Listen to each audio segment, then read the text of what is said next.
Ya,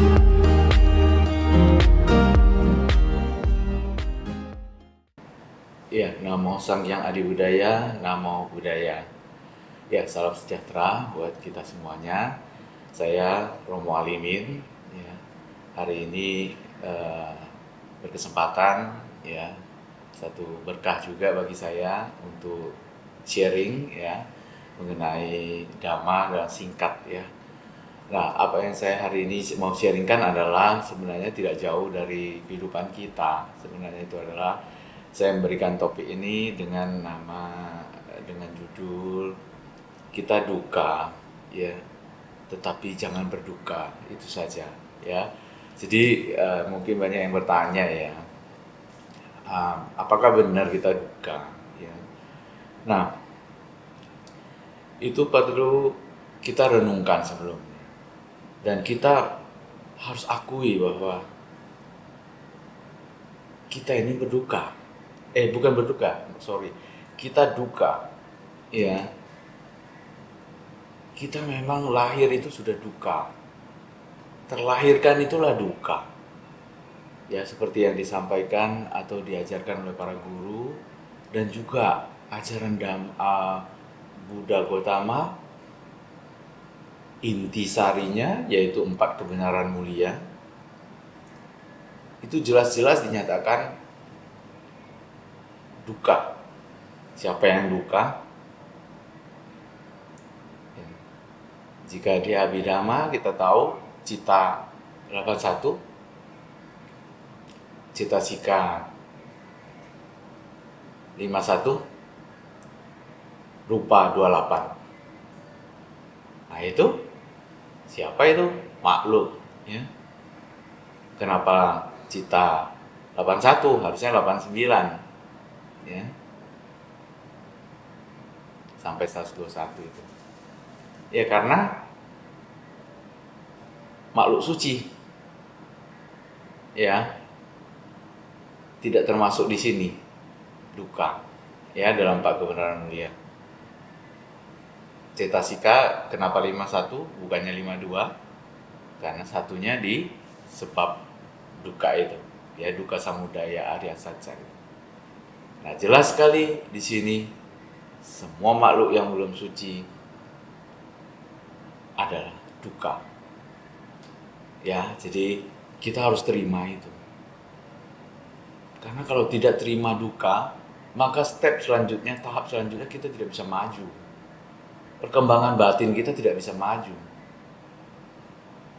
Tujuan ajaran Sang Buddha kepada kita semuanya kan sudah jelas.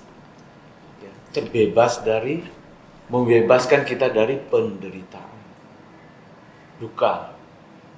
Ya, untuk terbebas dari duka, maka kita perlu memahami duka itu. Sebelum bisa memahami harus terima dulu. Kalau kita tidak terima gimana bisa pahami?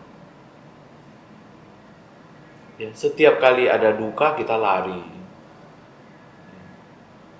Sakit tidak terima, meronta-ronta.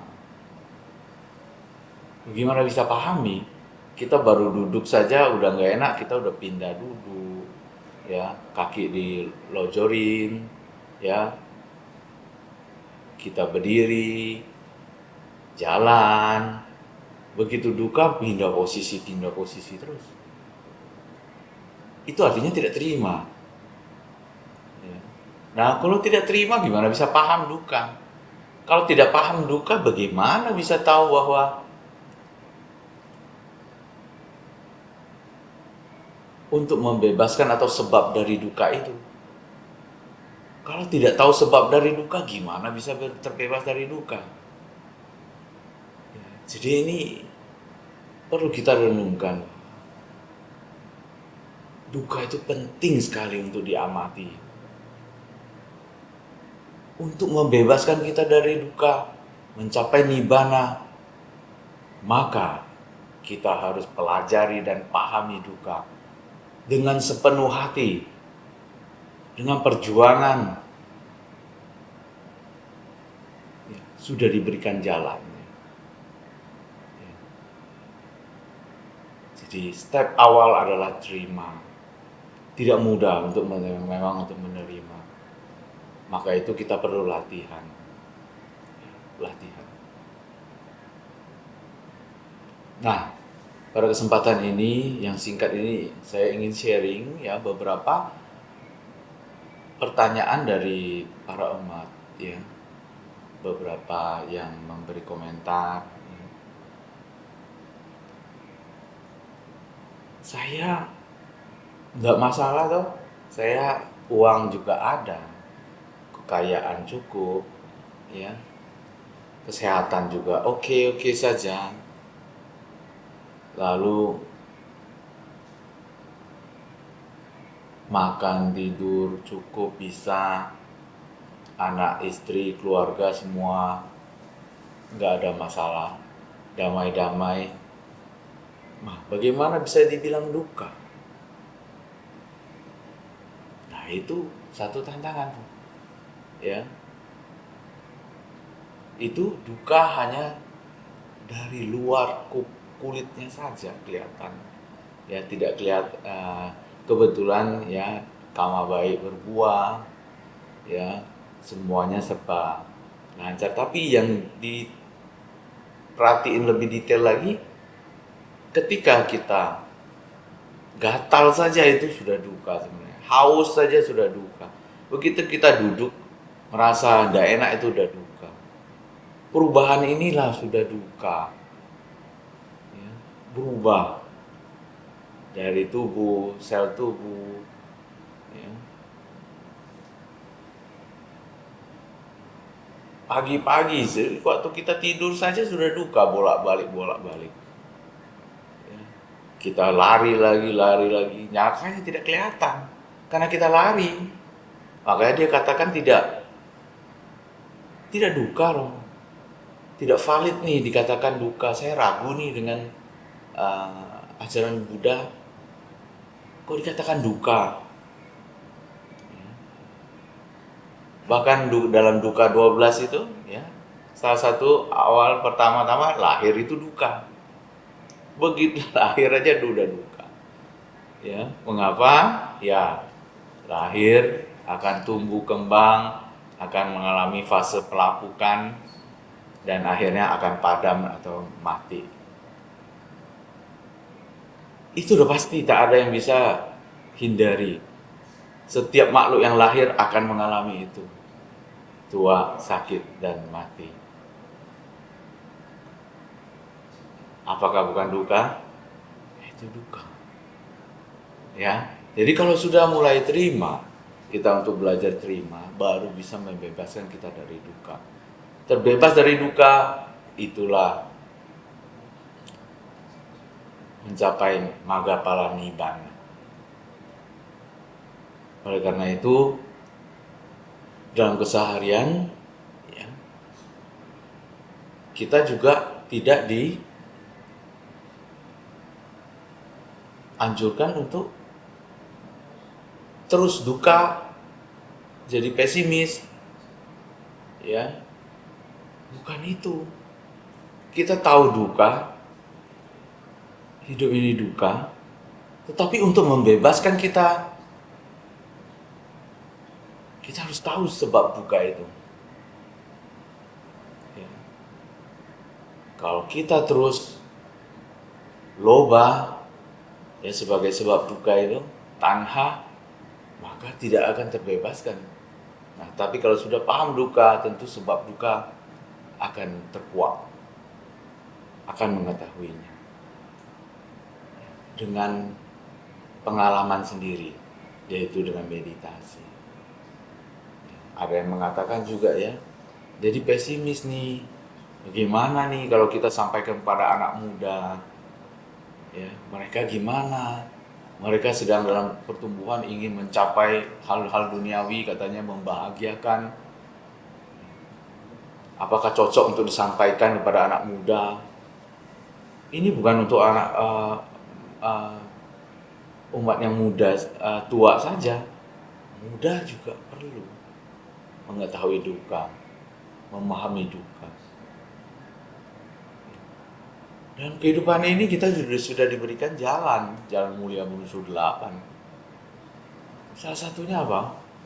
Pengertian yang benar, pikiran benar, ya dari 8 faktor itu, perkataan yang benar, perbuatan yang benar, mata pencaharian yang benar, usaha yang benar, perhatian yang benar, konsentrasi yang benar. Salah satu saja dari situ, pikiran yang benar. Jadi kita tidak diminta untuk sedih-sedih, memang kita ada jalan-jalan nih, itu the way of life oleh umat Buddha, yaitu jalan mulia unsur 8. Jalan mulia unsur 8. Pikiran yang benar itu apa? Pikiran yang benar itu tidak loba, tidak dosa, tidak moha. Aloba, adosa, amoha. Loba itu melekat, ego, pelit, dan sebagainya. Ya, ego, serakah, melekat, keinginan, kehausan, keinginan yang tanpa habis-habisnya, tidak ada habisnya. Apakah kehidupan seperti ini? Kalau aloba, kita melepas, berbagi, nah, itu bahagia nggak? Bahagia. Jadi lifestyle-nya umat Buddha itu jalan mulia unsur 8 itu bahagia. Jadi sehari-hari kalau kita ikuti anjuran Sang Buddha, menjalani jalan mulia unsur 8 itu bahagia, bukan pesimis, bukan sedih. Wah, saya duka, pasti duka. Itu bukan putus asa. Justru makin bahagia. Tidak dosa. Ya, pikiran apa?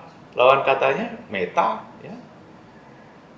Maksudnya tidak dosa itu ya meta, tidak kebencian, ya cinta kasih. Kan aloba, adosa, amoha, itu pikiran yang benar. Ya, dengan pikiran cinta kasih, ya belas kasih, itu bahagia itu. Kehidupan kita dari detik ke detik itu selalu bahagia. Ya. Sangat toleran, ya, apa adanya. Tidak melekat terhadap sesuatu. Itulah dia gitu di sana. Sehingga kalau kita ikuti ajaran mulia, ajaran Buddha, dalam kehidupan sehari-hari kita terapkan dengan jalan mulia unsur 8 yang mengarah ke nibbana, kebahagiaan tertinggi itu, maka kehidupan kita selalu bahagia. Lebih bahagia lagi. Jadi kebahagiaan yang sebenarnya ada di sini. Ya. Jadi dengan tema ini kesimpulannya ya, kita duka harus diakui, tetapi jangan berduka. Artinya kita sehari-harinya bukan berduka, ya, putus asa, tapi sebaliknya kita jalani kehidupan ini dengan bahagia. Kita tahu ini duka memang, ya, makanya kita paham dengan jalan mulia unsur 8 kita akan makin bahagia, makin bahagia. Setiap hari bahagia. Ya, saya rasa demikian yang bisa saya sampaikan. Semoga teman sedama atau para Bapak Ibu ya berbahagia, sada dan wirya makin kuat pada tira tanah hingga suatu hari tak tergoyahkan lagi. Demikian sharing Dhamma yang singkat ini. Terima kasih atas perhatiannya. Namo Sang Hyang Adi Budaya, Namo Buddhaya. Sadhu, sadhu. Ya, semoga semua makhluk hidup berbahagia.